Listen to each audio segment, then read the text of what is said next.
Hey guys, welcome to another edition on Immigrate with Ammy. I'm back again with another interesting and informative video for those that would like to relocate to Canada without going through the express entry or without going through the hurdles of securing a job for Canada immigration. I know securing a job from outside Canada is not that easy, right? But then a lot of people are securing these jobs and they are moving to Canada with their families. However, this video is a direct permanent residence to Canada with your family without a job offer if you have the required document or if you meet the eligibility criteria. Now, I've been doing a lot of research on immigration, mostly for Canada, because a lot of people seem to be interested in moving to Canada, and also because Canada has hundreds of immigration pathways for immigrants. So I will keep doing more research for you guys. The only favor I need from you guys is to always give my video thumbs up and also to share it with your friends and your loved ones. So if this is the kind of video you would like to watch, give this video a thumbs up, subscribe to my channel if you haven't, share my videos with your friends and your loved ones, and keep watching. Hello guys, you're welcome to Immigrate with Ammy. Let's talk about Canada immigration. Specifically today we are picking one of the provinces where it actually seems it's one of the easiest provinces to actually immigrate to. This province has a lot of pathways for permanent residents, and if you're actually looking at immigrating to Canada, then I strongly suggest you look into this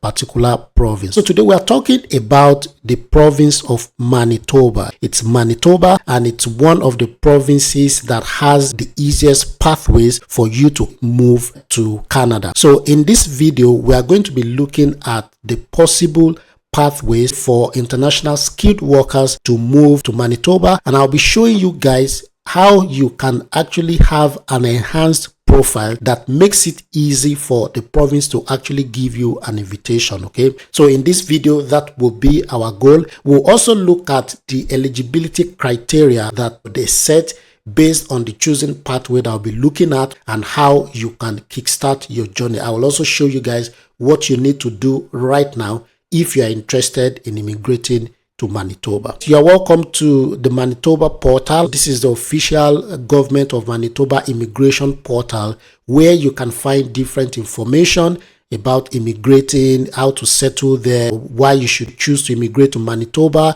what are the employer services, what are the additional resources that are available to you. So for skilled workers who are based, outside Canada, how can they kickstart their journey to immigrate the province of Manitoba? The province actually has different ways, that you can choose to immigrate, but one of them is the skilled worker overseas pathway. To make it easier for you, there are certain ways that you can actually enhance your profile that makes it easy for you to immigrate. And I'm going to be showing you those three factors. The first factor is if you have a family member or a friend that is based in Manitoba. If you don't have families or friends, it doesn't mean you cannot immigrate. It just gives you an added benefit if you have families and friends in Manitoba. Or you can also gain additional, point or additional benefit if you have previous education or work experience,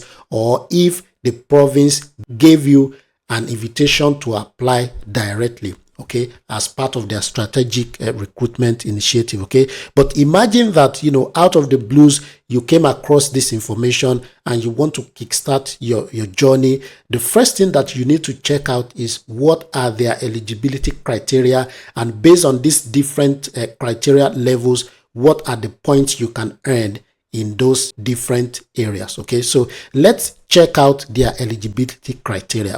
So if you click on this learn more, it will bring you to this page where you can find detailed information about the eligibility. The first eligibility is for you to check out if you have like a connection to Manitoba. So do you have any close relatives in Manitoba? Do you have any friend, anyone who can identify as your friend in Manitoba. Of course, that person has to be either a citizen or a permanent resident. So these are one of the factors that can actually give you additional points. In case you don't have friends or distant relatives or close relatives, it doesn't mean that you cannot immigrate. Okay, it just means that you will not earn any point under this criteria of having a close relative or a friend. Okay, so let's go to the points on the assessment for the immigration to Manitoba. Okay, so what are the factors that determine the point that you earn? The first one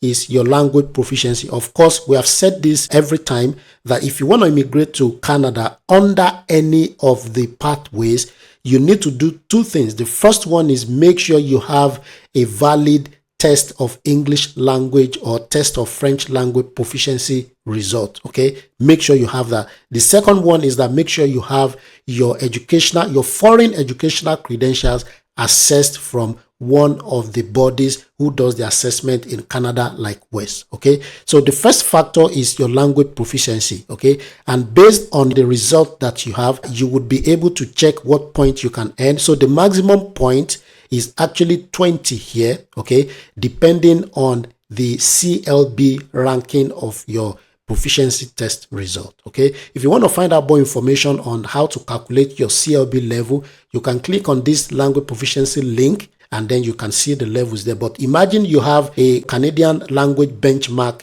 8 or higher, then you have earned the maximum point of 20. Now, for people who have a second language proficiency test, like imagine that your first language is English and then you have French language proficiency test result, then you can gain additional 5 points, giving you 25 points in the language proficiency criteria. Okay, now the next one is your age. So if you look at the age and the point awarded, you will actually discover that the optimum age is between 21 to 45 years. Okay, so if you want to gain the maximum point on age, then you must be between 21 and 45 years. If you are 46 years, for example, instead of having 10 points, you would only have 8 points.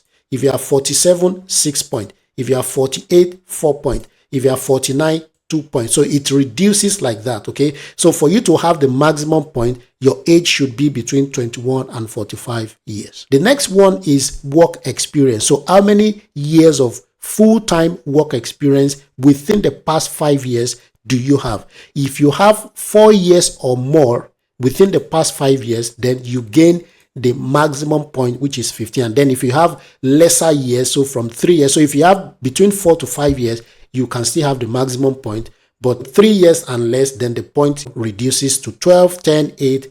And then if you don't have any, if you have less than 1 year work experience, then you don't have any points there. Okay, so that also determines your eligibility. The next one is your education, and under the education, you get maximum point if you have at least a master's degree. So if you have a master's degree or higher, you get 25 points. Okay, if you have 2 degrees, okay, so 2 post-secondary programs, you can get 23 points. Okay, if you have, for example, 1 post-secondary program of 2 years or longer, so for example HND or a BSc, for example, you get 20 points. If you only have a 1 year post-secondary education, like a certificate program or something like that, or a diploma program, if it's 1 year, then you only get 14 points. If you have a trade certificate for tradesmen, you get 14 points. And then if you don't have any post-secondary education, then you don't receive any points. So if your highest education is a high school or secondary school education, you won't get any points. Okay.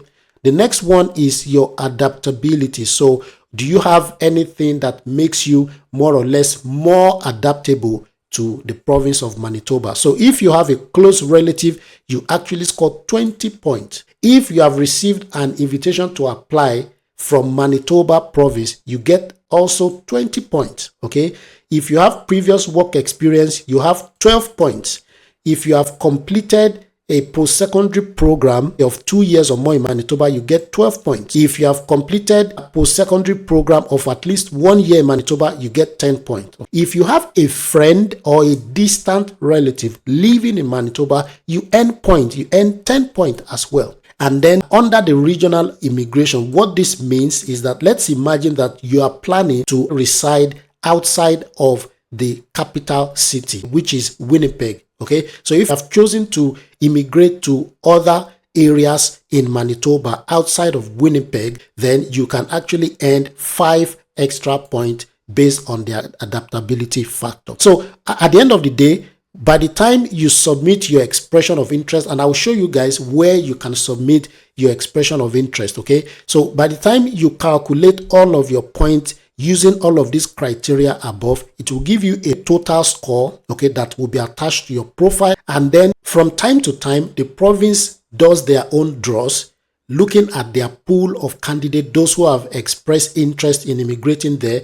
They set a cutoff, and then they pick people from that pool that actually have a score at or above that cutoff. Okay, so that is how it works. It's more or less similar to the Federal Express entry. And then sometimes as well, depending on your work experience and your skills area, there are certain times that the province needs certain skills, and then they go to that pool of people who have expressed interest, and then they pick people sometimes based on the skills that they have, based on their work experience. There is no set guideline as to how they pick candidates. It's always changing based on the economic needs of the province per time. Basically, once you submit an expression of interest, you will have a score, and then based on that score, then you can be picked in the pool, okay, and then you can be given an invitation to apply by the province of Manitoba. So I wanted to drop this here quickly for you guys to take an action on this. If you have written your English, your French proficiency test, if you have done your credential evaluation, then you can submit an expression of interest to Manitoba, and you can be picked. You can receive an invitation to apply from them. The only thing is that before you can submit that expression of interest, you must have a valid language test result, and you must have a valid credential assessment result as well. So how do you submit an expression of interest? It's very simple. On this Skilled Worker Overseas program page, if you go to this apply and click on learn more, it shows you how to apply. So the first step is for you to create an expression of interest. So if you click on this expression of interest, okay, it brings you to how do I submit an expression of interest. To submit an expression of interest, create an account on the NPNP online portal. So if you click on that link, it brings you to this Government of Manitoba login page where you can log in already if you already have credential. But if it's your first time, you click on new users below. Okay, and then you can fill this form. Once you fill this form and click on create login, you will have your login credentials. Okay, so once you have that login credential, you can then go ahead to submit an expression of interest. So guys, thank you so much guys for watching. As you know, we're always interested in your success, and we are making information available every time to support you. If you have not subscribed to this channel, Immigrate with Ammy, please do subscribe. Make sure you also click on the like button as well. Thank you so much guys, and have a lovely day.